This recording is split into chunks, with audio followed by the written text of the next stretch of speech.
পৃথিবীতে এমন একটি ঘড়ি আছে যেটা সাধারণ ঘড়ির মতো সময় দেখায় না। এই ঘড়ি বলে পৃথিবীতে টিকে থাকার জন্য মানবজাতির হাতে আর কতটুকু সময় আছে। সেই ঘড়ি অনুযায়ী মানবজাতির হাতে আছে মাত্র 85 সেকেন্ড। কি এই 85 সেকেন্ডের অর্থ?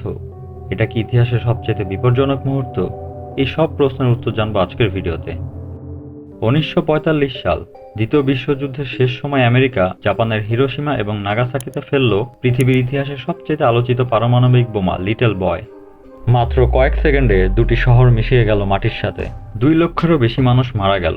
সেই বোমা যারা তৈরি করেছিলেন সেই বিজ্ঞানীরা অনেক ভয় পেয়ে গেলেন, কারণ তারা বুঝতে পেরেছিলেন এই প্রযুক্তি যদি আরও ব্যবহার হয় তাহলে পৃথিবীর অবস্থা কতটা ভয়াবহ হবে।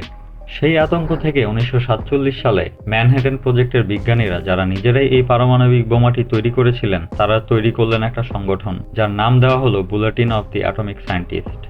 এই সংগঠনের প্রধান ছিলেন অ্যালবার্ট আইনস্টাইন। তারা একটা পত্রিকা বের করলেন, আর সেই পত্রিকার কভার পেজে এঁকে দেওয়া হলো একটা ঘড়ি। সেই ঘড়িটা এঁকেছিলেন শিল্পী মার্টল লেংসডলফ। ঘড়ির নাম দেওয়া হয় ডুমসডে ক্লক, যা বাংলায় বললে ধ্বংসের ঘড়ি।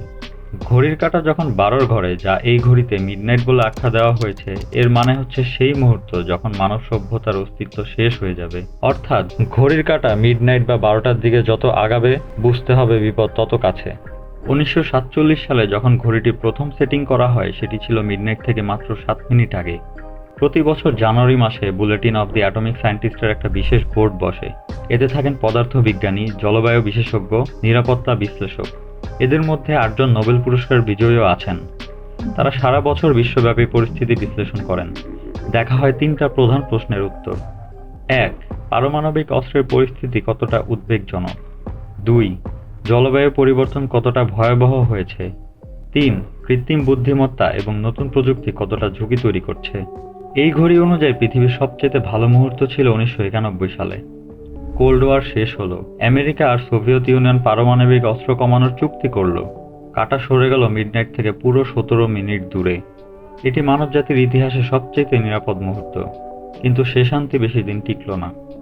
24 ফেব্রুয়ারি 2022 ভোরবেলা রাশিয়ার ট্যাঙ্ক ঢুকে পড়ল ইউক্রেনের মাটিতে। পুতিন বললেন এটা একটা বিশেষ সামরিক অভিযান। কিন্তু পুরো পৃথিবী বুঝল দ্বিতীয় বিশ্বযুদ্ধের পরে ইউরোপের সবচেয়ে বড় যুদ্ধ এটি। পুতিন একাধিকবার ইঙ্গিত দিলেন প্রয়োজনে পারমাণবিক অস্ত্র ব্যবহার হতে পারে। অন্যদিকে ন্যাটো দেশগুলো ইউক্রেনকে অস্ত্র দিয়ে সাহায্য করছে। পশ্চিমা দেশ আর রাশিয়া, দুই পারমাণবিক শক্তি মুখোমুখি দাঁড়িয়ে গেল। আন্তর্জাতিক কূটনীতি ভেঙে পড়ল, জাতিসংঘ অসহায়।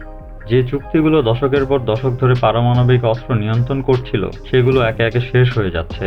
2023 সালে বিজ্ঞানীরা ডুমসডে ক্লকের কাঁটা এগিয়ে দিলেন। প্রথমবারের মতো ঘড়ির কাঁটা এলো মিডনাইট থেকে মাত্র 90 সেকেন্ড আগে। এটি তখনকার ইতিহাসের সবচেয়ে কাছে। ইউক্রেনের আগুন এখনো নেভেনি, ঠিক সে সময়ের মধ্যপ্রাচ্যে জ্বলে উঠল আরেক আগুন। এবার মুখোমুখি আমেরিকা আর ইরান। 2025 সালের জুন মাসে আমেরিকা এবং ইসরায়েল মিলে সরাসরি ইরানে সামরিক হামলা চালায়। লক্ষ্য ইরানের পারমাণবিক স্থাপনাগুলো ধ্বংস করা। ইরানের পারমাণবিক কর্মসূচি দশকের পর দশক ধরে পশ্চিমাদের বিশেষ মাথা ব্যথার কারণ। প্রশ্ন একটাই, ইরান কি পারমাণবিক অস্ত্র তৈরি করছে?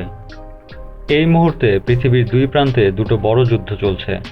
একদিকে রাশিয়া বনাম পশ্চিমা বিশ্ব, অন্যদিকে ইরান বনাম আমেরিকা। 2026 সালের 27 জানুয়ারি বিজ্ঞানীরা মঞ্চে এলেন। বুলেটিন অফ দি অ্যাটমিক সায়েন্টিস্টের প্রেসিডেন্ট আলেকজান্ডার বেল বললেন, catastrophic risk are on the rise, cooperation is decline, we are running out of time. ঘড়ির কাঁটায় মধ্যরাত হতে মাত্র 85 সেকেন্ড বাকি। 2023 সালে ছিল 90 সেকেন্ড, 2025-এ হলো 89 সেকেন্ড এবং 2026-এ এসে হলো 85 সেকেন্ড। সব মিলে বিশ্ব নেতাদের এই ব্যর্থতাই এই ঘড়িকে এগিয়ে এনেছে। এই ঘড়ি 79 বছর ধরে চলছে। 27 বার এর সময় পরিবর্তন হয়েছে, কখনো এগিয়েছে, কখনো পিছিয়েছে। এই ঘড়ি শুধু একটা সংখ্যা নয়, এটা একটা আয়না। যে আয়নায় আমরা দেখতে পাই মানুষ হিসেবে আমরা একে অপরের সাথে কেমন আচরণ করছি। ভবিষ্যতে এই ঘড়ির কাঁটা কি আগাবে না পিছাবে? কমেন্টে আপনার মতামত জানান। আর এই ধরনের ভিডিও পেতে চ্যানেলটি সাবস্ক্রাইব করে রাখুন। বেঁচে থাকলে দেখা হবে পরের ভিডিওতে। ধন্যবাদ।